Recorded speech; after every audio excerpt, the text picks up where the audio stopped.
The start of 2016 has witnessed a sharp escalation in the militarization of the South China Sea. The cause of the escalation is multifaceted and comes from both regional and international quarters. The militarization has been initiated and exacerbated by both China and the United States, both bearing responsibility for the current level of tension in the region. The USS John C. Stennis Carrier Strike Group sailed to the region from its home port in Bremerton, Washington on January 15th and passed through the Luzon Strait separating Taiwan and the Philippines on March 1st. The Stennis is accompanied by the guided missile cruisers, the USS Antietam and the USS Mobile Bay, as well as the guided missile destroyers USS Stockdale and USS Chung Hoon.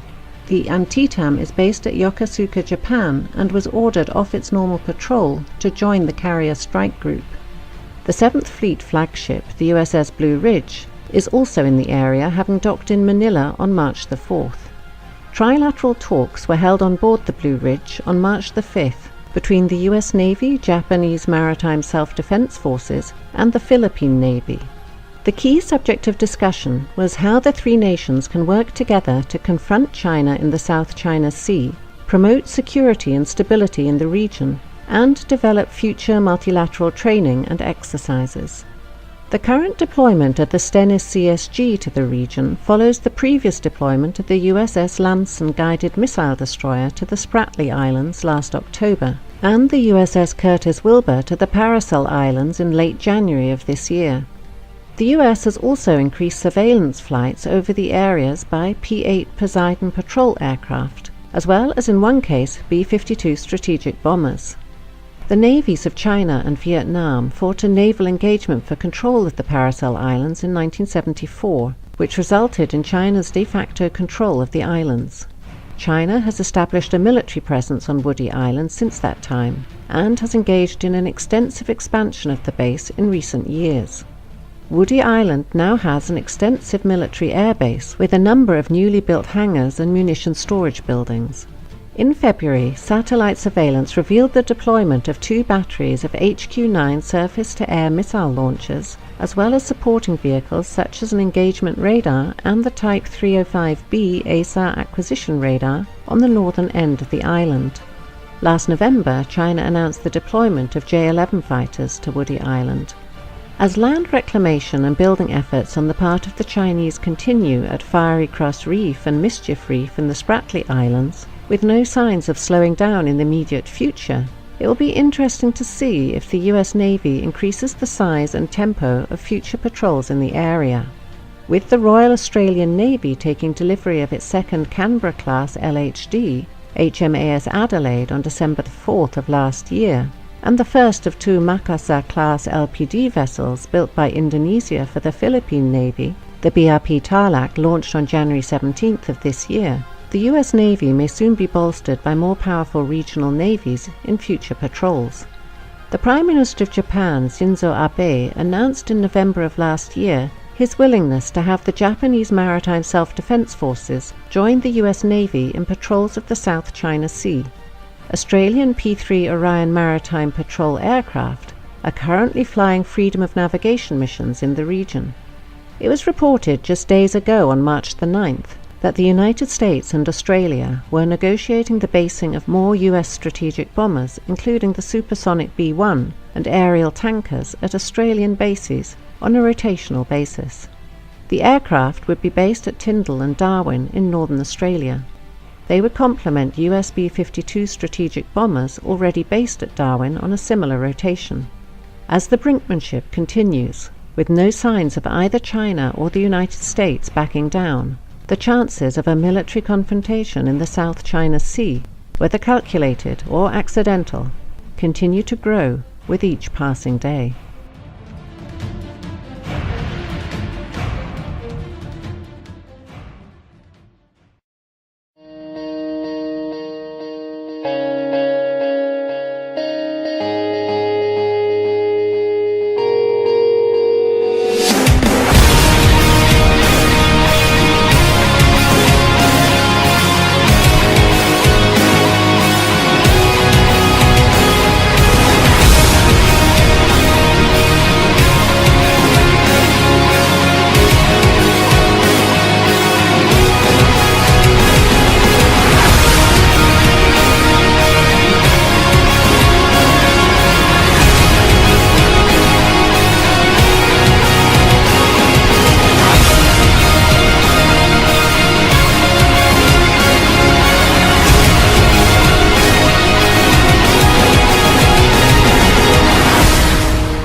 U.S. naval services have released a new maritime strategy, a plan that describes how the Navy, Marine Corps, and Coast Guard will design, organize, and employ naval forces in support of its global dominance. The new strategy, titled A Cooperative Strategy for the 21st Century Superpower, highlighted forward, engaged, and ready as key words and kept the original theme of ensuring our capability to intervene overseas. It calls for increasing the Navy's forward presence to 120 ships by 2020, up from about 97 ships today. This includes forward basing 4 ballistic missile defense destroyers in Spain and stationing another attack submarine in Guam by the end of 2015. The Navy is scheduled to increase presence in the Middle East from 30 ships today to 40 by 2020. The strategy reinforces the continued need to strengthen the partnerships and alliances by stressing the importance of operating in NATO maritime groups and participating in international training exercises. The U.S. strategy emphasizes operating forward and making proxies across the globe, especially in the Indo-Asian Pacific region. Thus, the hard anti-Russian rhetoric of Washington is a sign of the global standoff. At the very same time, the United States is preparing to go deeper and deal with China. The U.S. strategists are concerned about the rise of Chinese naval forces and its expansion to the Pacific Ocean. Particularly, they aim to prevent a situation where China will be able to defend particular zones of sea communications from foreign intervention. This is Chinese DF-21D anti-ship ballistic missiles' purpose. In 2008, the U.S. Department of Defense estimated that China had 60 to 80 missiles and 60 launchers. The risk of establishing area-denied operational environment, for instance, in the South China Sea, worries architects of the strategy. Since the American pivot towards Asia, a tolerant term for the U.S. deterrence policy against China, in 2011, the United States Navy has deployed 60% of all of its powers in Asian-Pacific region. Indeed, it's ready to deploy even more in order to establish its own control in China's zone of interest. Armed with its own unparalleled navy, the U.S. gets a louder voice and more power to restrict military or economy use of the oceans by other countries. In other words, it indicates the U.S. intention to control the trade in the Indian Ocean and the Pacific, or even monopolize it in those waters. Now here's where the problem is. In April, China overtook the United States as the world's top importer of crude oil, and 80% of this oil, and many other important resources, China imports through the Malacca Strait, which the Chinese Navy doesn't control. In this context, it's clear why Beijing claims sovereignty over nearly all of the South China Sea, and is building a military base in Djibouti. China supports counter-piracy operations in the Gulf of Aden, conducts humanitarian assistance and disaster response missions enabled by its hospital ship, and participates in large-scale, multinational naval exercises. Washington immediately protested against the China-Djibouti relations and expressed concern over China's plans to build a military base in the Obok region, but to no avail. China has to defend the supply of oil over a long way and isn't able to do it right now. Problem is, it doesn't have enough naval bases along vital shipping lines as of yet. Strings of Pearls strategy, initially suggested as a series of seaports and naval bases stretching along the Indian Ocean, has to resolve this issue. The seaports will be support places and investments that could pay dividends on a strategic level while causing broader security amenities. China's naval defense strategy is grounded on the combination of offshore waters defense with open seas protection concepts. The offshore waters defense consists of 2 missions. One is to protect China's eastern coastal area, which is the country's most economically vibrant region. The other is to ensure the safety of the expanding shipping lines that are vital to China's economic growth. Open seas protection concept also has 2 elements. One is to extend maritime protection to waters over 600 miles from the Chinese coast by building supply depots in the disputed South China Sea, trying to conduct submarine activities in the Indian Ocean, and acquiring bases beyond the region. The other is to develop capabilities to conduct non-conventional security operations outside the region, such as naval diplomacy, joint maritime law enforcement, and humanitarian assistance. Compared with the United States, the PLA Navy has sufficient self-defense capabilities, but deficiency in cross-region operations and force projection is evident, though Beijing is trying to change that. On the other side, China's unique geographical location allows it to establish control over its local seas, the Yellow Sea, the East China Sea, and the South China Sea. That is what the United States has accused China of doing in the last 5 to 10 years. The so-called anti-access area denial A2, AD, or the Fort Fleece strategy. This is the real reason for the boiling over for China's island work in the South China Sea. Washington is sufficiently alarmed by a perspective to lose the maritime control in the region and has started the naval force race under an umbrella term of all domain access. Despite this, Beijing is adamant. In June, China said it was shifting work on disputed South China Sea islands from the dredging of land to the construction of military and other facilities. The US containment policy against China includes not only holding of old alliances, but a creating of new.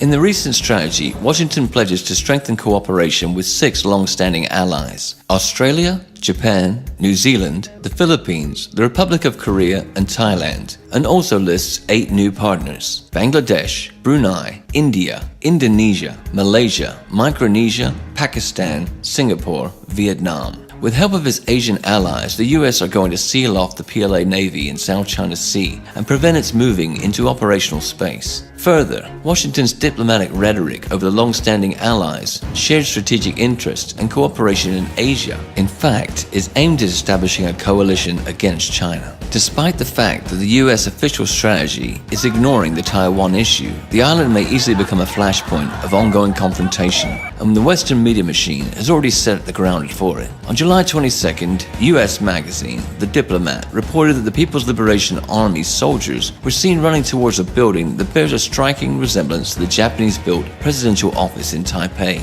During the Series C of this year's live-fire Stride 2015 Zurine military exercises, the magazine argues 2 things. First is that PLA is practicing the storming of the presidential office to bring pressure on Taiwan in the context of its presidential and legislative elections in January 16, 2016. Second is Chinese military has been preparing to invade the island, but the fact should be taken in its proper context. The military drills are a signal not for Taiwan, but for the US. China shows its capacity to solve a Taiwan problem by force, to predict an attempt to use the island for strengthening of the US military presence. Also, aggressive activity of US special services through Taiwan or an economic sabotage threatening it. In other cases, Beijing would much prefer to reintegrate Taiwan without having to resort to force, but by cultural, economic, and political tools. Moreover, it already has a successful experience of lost territories reintegration, Macau and Hong Kong. Another area of the US-China geopolitical confrontation is the Indian Ocean. US strategists, media outlets, and public experts argue India is a rival state for China. Monetary wealth and power growth of both states will result in inevitable clashes between them. According to them, the motive behind the string of pearls strategy isn't in solving the logistical problems of China's maritime Silk Route, but are in encircling India. If established commercial ports will be militarized with the PLA Navy, the concerns about China's influence in the Indian Ocean region empower the US to involve India in the American area of influence as part of a global anti-China strategy. The good news for Washington is India has been actively building a new powerful fleet, including an aircraft carrier group, so it could be a very useful tool. Directly, Chinese and Indian maritime interests face off in Sri Lanka, leaving the Indians' area of influence under the impact of China's economic projects. For Beijing, ports of Sri Lanka, founded by Chinese investments, are a cell in planned maritime infrastructure from South China to Pakistan, a natural opponent of India involved in China's maritime Silk Route. The US will likely use these features to set on fire China-India relations, to use Indian political, military, and economic power to discourage Beijing from adopting its maritime policy in the Indian Ocean. The US's strategic purpose is to seal off the PLA Navy in the South China Sea and prevent its moving in operational space and encircle China by land. In this order, the US holds old and new alliances with nations in the Indo-Asia-Pacific region. The US media machine has already started information aggression against China-Taiwan relations in order to support the rise of Washington's influence on the island. Meanwhile, American special services will try to fuel Pakistan and Sri Lanka in order to make a triangle where the US and India oppose China in the Indian Ocean region. With Washington's support, the tension will also raise in the South China Sea, where Malaysia, Taiwan, Vietnam, Brunei, and the Philippines claim maritime territory. The US naval services will constantly strengthen their presence there in the Indian Ocean, in the Pacific Ocean, while preparing to deal a crushing blow to Beijing. China will answer with its fortress fleet strategy in its local seas by building a powerful Pacific fleet and putting into practice the maritime Silk Route project infrastructure in the Indian Ocean, all the while developing the relations with the Russian Federation in Eurasia. Also, India and China can absorb a lot of profit from the mutually advantageous cooperation. The only thing that they need for it is a mediator to start a constructive dialogue. Russia, which has a good fellowship with both, may become that mediator. This will solve the tensions in the region and allow the nations to go on to further development.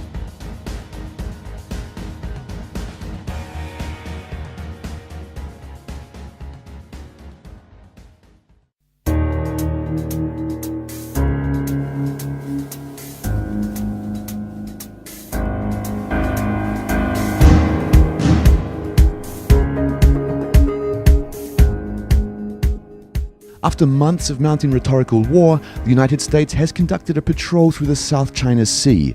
On Tuesday, the guided missile destroyer USS Lassen transited the area, sailing within 12 nautical miles of at least 2 China-made islands. A Chinese guided missile destroyer and a naval patrol ship shadowed and gave warnings to the US warship.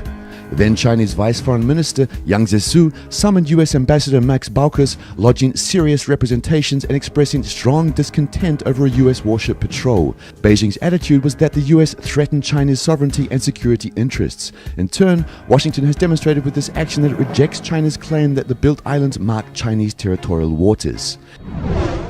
Indeed, it wasn't the first public confrontation of the US and China. Tuesday's US patrol parallels the response to China's 2013 assertion of its expanded air defense identification zone in the East China Sea. Washington responded by dispatching 2 B-52 bombers to fly through the newly claimed Chinese airspace, defying China's rights to assert sovereignty over what the United States classified as international airspace. The official US position is that its vessels would sail close to land masses occupied by Vietnam and the Philippines, as well as to demonstrate support for freedom of navigation rather than the specific targeting of China. Nonetheless, it's clear that these so-called freedom of navigation patrols will continue. The US regional allies also claiming the South China Sea waters will likely welcome the actions. Despite the rhetoric about a freedom of navigation, the US has pragmatic interests in this region. In the ongoing US-China standoff in the Indo-Asia-Pacific region, the East and South China Seas, the Strait of Malacca, the Bay of Bengal and Indian Ocean, as well as countless peripheral lagoons and bays, a crucial point of the competition. Ownership of a particular island, reef or rock, and the right to name a body of water is more than a question of sentimentality. It is the foundation of many national policy strategies. Securing the right to patrol, build bases, and regulate trade through these waterways can mean access to the resources critical to sustain economic growth and political stability. The Obamas' pivot to Asia and the US newly released maritime strategy de facto means that Washington has taken a course on a long-standing countering of China's influence in the region.